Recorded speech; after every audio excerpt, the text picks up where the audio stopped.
ګرانو زده کوونکو السلام علیکم. ستړي مشئ په دې هیله چې راته روغ جوړ او خوشحاله وئ.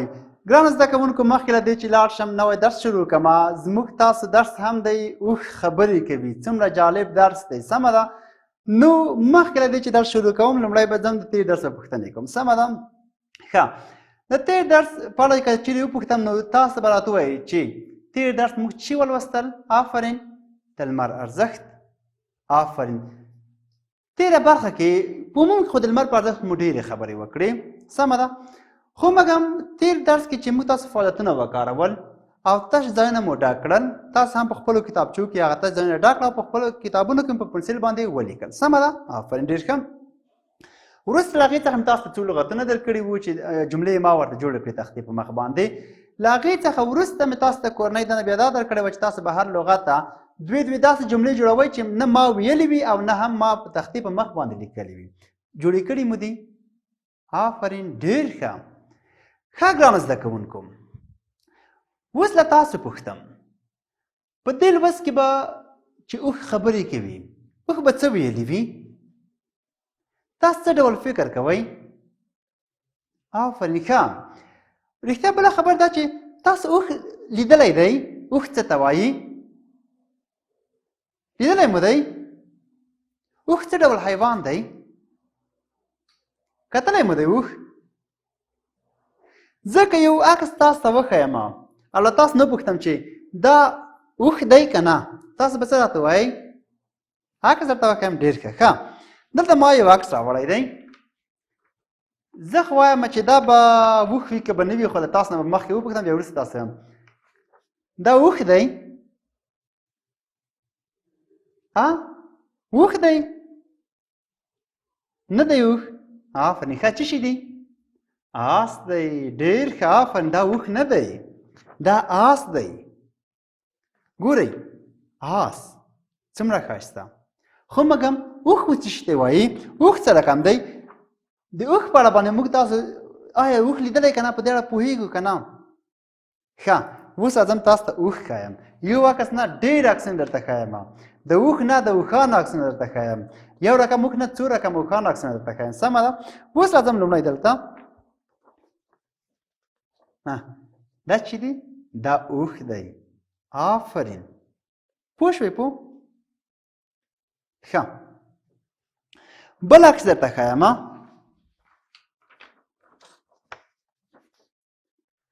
وګورئ، دا یې بل عکس.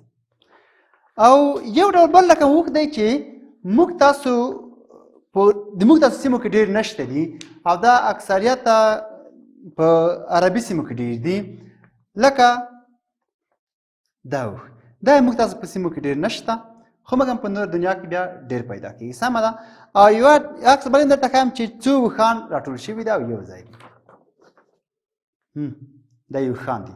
اوښ، اوښان. ګورئ څه رقم لومړی په دې درته وغږېږم. اوښ دی، الف، واو، ښین. څه شول؟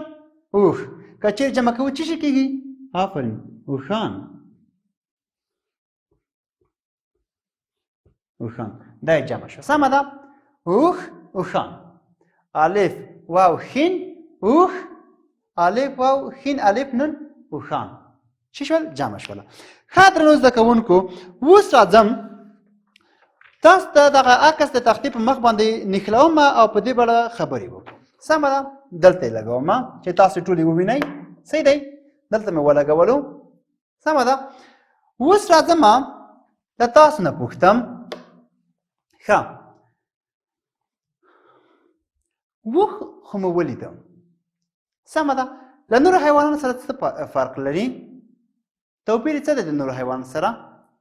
آفرین، اوښ چې دی اوږده غاړه لري، اوږده غاړه لري که نه؟ اوږدې اوږدې پښې لري. ګورئ تاسو، صحیح دی. ډېرې قوي سترګې، لویه خوله، واړه غوږونه لري، صحیح دی. ته یو بل عکس درته ونښلوم چې تاسو ته معلوم شي چې د اوښ په شا باندې یو ځای دی چې ته څه وایي؟ دلته به ونښلوم. دغه ځای تاسو څه وایئ؟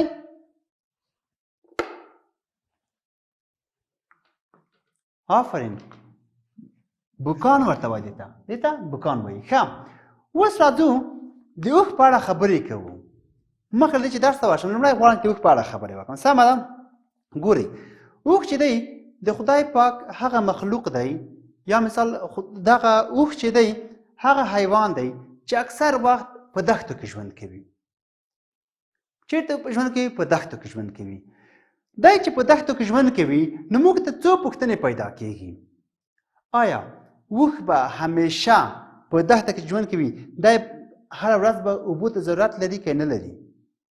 دی به هره ورځ اوبه څښي که به نه څښي؟ ښه د ده خوراک څه شی دی؟ ګورئ د ده خوراک څه شی دی؟ یوه بله پوښتنه دا چې اوښ به څومره بار وړلی شي؟ ګورئ آیا موږ اوښ باندې بار وړو که نه؟ که یې وړو څومره بار به وړلی شي؟ بل یوه بله پوښتنه دا چې د اوښ له شیدو او غوښو څخه انسانان ګټه اخیستلی شي که نه؟ سمه ده. ګورئ خدای پاک ټول مخلوقات بې اهمیته بې حکمت نه دی پیدا کړي. هر شی په خپل ځای باندې ډېر ارزښت لري. سمه ده. لکه موږ تاسو ګورئ د لمر ارزښت په اړه وغږېدو. موږ تاسو ممکن لمر ډېر عادي شی بللی وي مخکې، خو مګر په ارزښت چې پوه شو څومره ډېر ارزښت یې درلودو. سمه ده. اوس اوښ دی موږ تاسو اکثر خلک وایي چې یو حیوان به وي. صحیح ده. ځینې به دا فکر کوي چې اوښ به والا وحشي حیوان وي. ځینې به دا فکر کوي چې اوښ به چې وي نه اهلي به وي. سمه ده. خو اوښ په دښتو کې اوسي. ګورئ دا دښته ده، سپېره دښته ده، وینئ؟ دلته دښته ده خو مګم وینئ لږ لږ غنم شته دي په دې عکس کې. صحیح ده. لږ لږ غنم شته دي خو مګم بیا هم دښته ده، غرونه دي. ګورئ اوښ چې دی چې یو ځل اوبه وچکي که دوې درې ورځې یا څو ورځې هم اوبه ونه چکي دی بیا هم نه تږی کېږي. او که تږی هم شي یعنې دوې درې ورځې یا څو ورځې دی بې له اوبو هم څنګه دی ژوند کولی شي. صحیح ده. ځکه د اوښ په وجود کې دغه بوکان چې دی دغه ځای چې دی دلته سپینې وازدې دي. صحیح ده. سپینې وازدې دي. کله چې د سپینې دا چې تږی شي هغه سپینې وازدې وربه کېږي او د ژوند لپاره د وجود هغه کومې نیمګړتیا چې د هغه پوره کېږي ورباندې. یو بله خبر دا چې دی چې ډېر نه تږی کېږي علت دا دی چې دی ډېر خولې کېږي نه.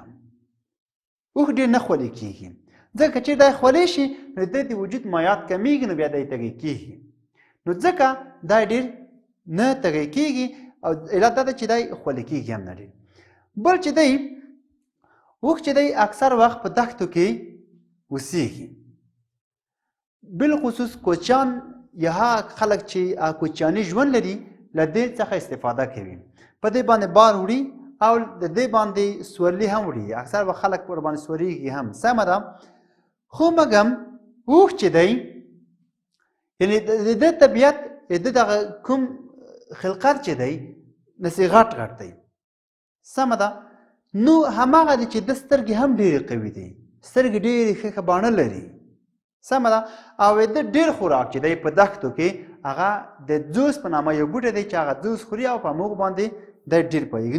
نور نباتات هم خوري، نور واښه هم خوري، خو مګم د دپاره د خوراک چې دی جوس دی. سمه ده.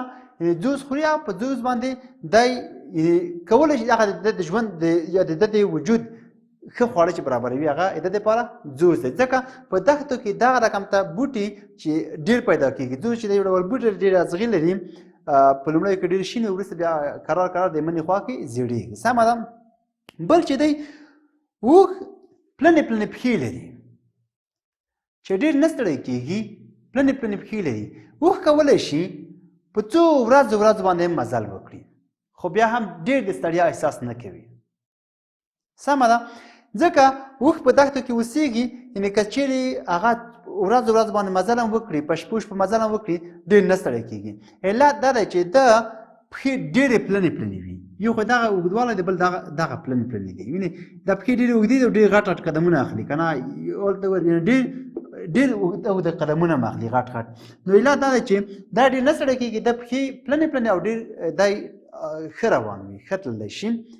او بله خبره ګوره دا چې ما مخکې هم تاسو ته وکړه چې موږ تاسو د اوښ له شیدو څخه استفاده کولی شو که نه یا د اوښ له غوښو څخه استفاده کولی شو که نه. ګورئ اوښ چې دی حلال حیوان دی، موږ تاسو د اوښ له غوښې او شیدو څخه هم استفاده کولی شو. ممکن تاسو لیدلی وي. ګورئ ځکه موږ تاسو هغه څه چې موږ تاسو خدای پاک حلال کړي دي موږ د هغو له هر شي استفاده کولی شو.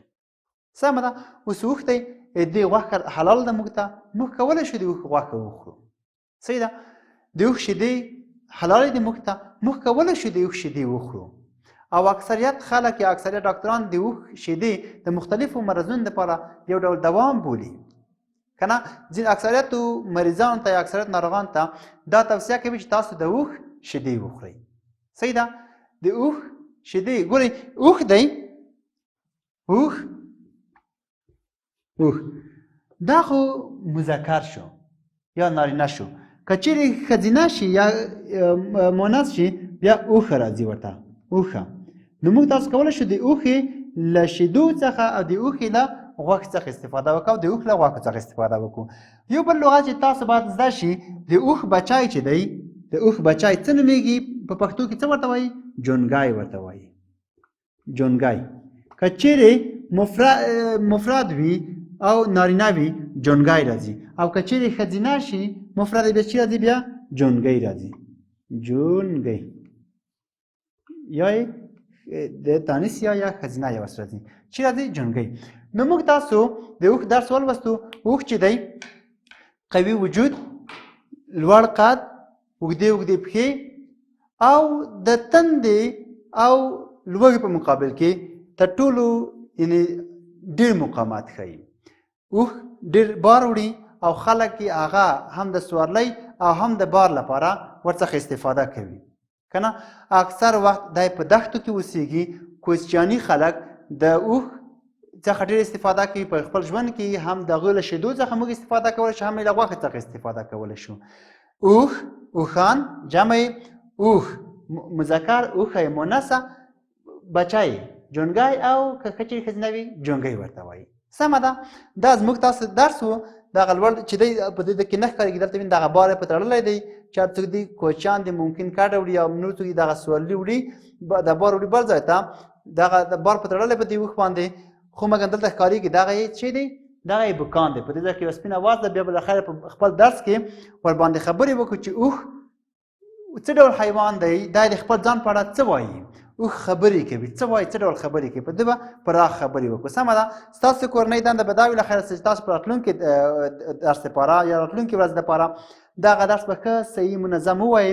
سخت لغتونه به یې لاندې کرښه ترې کش کړئ او په خپلو کتابچو کې به ولیکئ. زه به هغه تاسو ته معنا کوم او تاسو به یوه جمله ورته جوړه کړئ. سمه ده. تر بیا هم په خدای سپارم. ښې چارې.